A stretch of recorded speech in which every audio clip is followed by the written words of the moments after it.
VGF কার্ডের বরাদ্দের 30% MP সাহেবকে দেয়া নিয়ে লালমনিরহাটের কালীগঞ্জ উপজেলার মাদাতি ইউনিয়ন পরিষদের চেয়ারম্যান মোহাম্মদ জাহাঙ্গীর আলমের সঙ্গে উপজেলা বিএনপির যুগ্ম আহ্বায়ক শামসুজ্জামানের মুঠোফোনের একটি কথোপকথনের অডিও সামাজিক মাধ্যমে ছড়িয়ে পড়ে। ভিজিএফ কার্ডের যে টাকা আসবে সেখান থেকে 30% এমপি সাহেবকে দিতে হবে, এবং যিনি এই কথাটা বলছেন তিনি আবার এই নির্বাচনে ওইখানকার যিনি এমপি রকুনউদ্দিন তার নির্বাচন পরিচালনা কমিটির প্রধান সমন্বয়ক ছিলেন। এখন যার সঙ্গে এই কথোপকথন হয়েছে তাকে সেই ইউপি চেয়ারম্যানকে অ্যারেস্টও করা হয়েছে। এখন তার স্ত্রী দাবি করছেন ভিজিএফ কার্ডের এমপির 30% নিয়ে বিএনপি নেতাদের সঙ্গে মোবাইলের কথার জেরে তার হাজব্যান্ডকে সন্ত্রাস বিরোধী আইনের মামলায় গ্রেপ্তার করা হয়েছে। সো এটা আসলে বিষয় না, আপনার কাছে যেটা প্রশ্ন সেটা হচ্ছে নতুন সংসদ সদস্যরা কি এখনই পার্সেন্টেজের ক্ষেত্র তৈরি করছে নাকি আলাদা আলাদা এগুলো সব? আপনি যে কথাটা বললেন আমি আপনার কাছে শুনলাম। এখন দেখেন একটা ব্যাপার হলো কি, আমরা তো সংসদ সদস্য হই, চেয়ারম্যান হই, মেম্বার হই, যাই হই, আমাদের প্রতিটা মানুষের একটা নীতি নৈতিকতা থাকে। তা এখন আমি যেটা শুনতেছি একটা বিজিএফ কার্ডে যদি 30% হয়, একটা বিজিএফ কার্ডে কতটুকু কী পরিমাণ অনুদান পায় মানুষ বিজিএফ কার্ডে কতটুকু, সেটা পরিমাণ কি? ধরেন 1000 টাকা বা 2000 টাকা। তো 1000 টাকা বা 2000 টাকার পার্সেন্টেজ যদি 30% হয় কত টাকা হয়?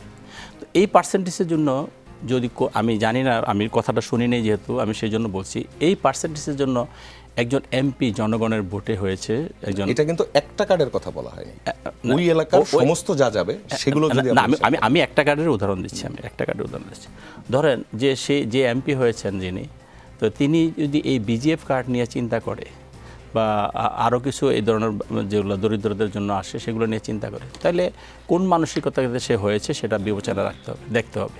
আমি বলতেছি না কে সাধু কে চোর, আমাদের 300 এমপি আছে, সে 300 এমপিকে দু একজনের জন্য একই সুতায় গাঁথাটা ঠিক হবে না। চারিত্রিক কারণে হোক, পারিবারিক কারণে হোক, শিক্ষা দীক্ষার কারণে হোক, কোনো ব্যক্তির চরিত্র নিয়ে সে নিজেই দায়ী, এটা কিন্তু দল বা এই এলাকার জনগণ দায়ী থাকবে না। এখন ধরেন কোনো কারণে একটা জায়গায় সে দলীয় নমিনেশন পেয়েছে, এমপি হয়েছে, তার অতীত বর্তমান ভবিষ্যৎ কি সে নিজে নির্ধারণ করবে। এরকম ঘটনা যদি ঘটে থাকে তাহলে স্বাভাবিক কারণে সেটা জনগণের কাছ থেকে যেমন সে শাস্তি পাবে, দলের কাছেও শাস্তি পাবে। এবং এই যে আজকে আমরা যে আলোচনাটা করছি সেই আলোচনাগুলো জাতি দেখছে, তাই স্বাভাবিক কারণে আমার মনে হয় যে এখানে অন্য কোনো কিছু থাকতে পারে যেটা আমি আপনি হয়তো জানি না, বা হয়তো পরবর্তীতে তদন্ত করলে বোঝা যাবে যেখানে। আপনি একটা বিষয়ে শিওর করবেন কিনা, আপনি নিজে এবং আপনার দলের অন্য যারা সংসদ সদস্য আছেন তারা এই বিষয়তে এরকম স্ট্রিক্ট কিনা? অবশ্যই একটা দলের, আমি বললাম তো প্রথমে আমি যে কথাটা বলছি যে আর এইরকম ঘটনা যদি ঘটে থাকে বা কেউ যদি ঘটে থাকে তার বিরুদ্ধে অবশ্যই ব্যবস্থা নেওয়া হবে, পানিশমেন্ট পাবে সে। কারণ কি দেখেন, অনেক চড়াই উতরে পার হয়ে কিন্তু আমরা এই 24-এর আমরা পার করেছি। এখানে অনেক লোকের অনেক রকম ত্যাগ আছে। যারা এমপি হয়েছে আমার নামে ধরেন, আমার 329টা মামলা, আমি 2টা মামলা, একটা 7 বছর সাজা, একটা 2.5 বছর সাজা। আমাকে পার্টি নমিনেশন দিয়েছে, এলাকার জনগণ ভোট দিয়েছে, তাই আমার ত্যাগের তো শেষ নাই। এরকম আমি মনে করি বিএনপি, জামাত বা এনসিপি যারাই হোক সবারই ত্যাগ আছে। সেই ত্যাগের পরে এই পরিবর্তনের পরে যারা এই ধরনের রাজনীতি করবে তারা জনগণ তাদেরকে ক্ষমা করবে না, এবং তার যে দল সেই যে দলেরই হোক তারাও আমার মনে হয় সেটা ক্ষমা করবে। জাহাঙ্গীর হোসেন, আমরা একটু সংবিধান সংস্কার পরিষদের আজ যেটি ছিল 30 দিনের মধ্যে অধিবেশন আহ্বান করতে হবে, আজ সেই সময়টা শেষ হয়েছে, অধিবেশন আহ্বান করা হয়নি।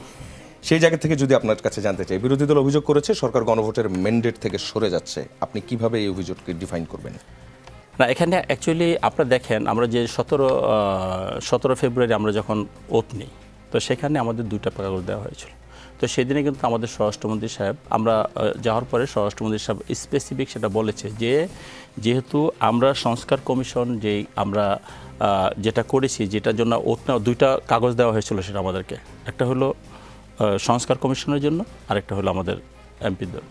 তখন আমরা সেখানে বলল আমাদের যে এই সংস্কার কমিশন এটা তো সংবিধানের কোনো পার্ট না, এটা আমরা সংসদে আলোচনা করে এটা আমরা সংবিধান অন্তর্ভুক্তি করে তারপরে আমরা এটাতে ওত নিব, বা আমরা যেটা করার দরকার আমরা কিন্তু একবারও বলি না। এবং আজকেও কিন্তু আমাদের স্বরাষ্ট্রমন্ত্রী সাহেব বলেছেন, সালাউদ্দিন ভাই বলেছেন যে আমরা এই সংস্কার কমিশনের যা আছে আমরা অক্ষরে পালন করব।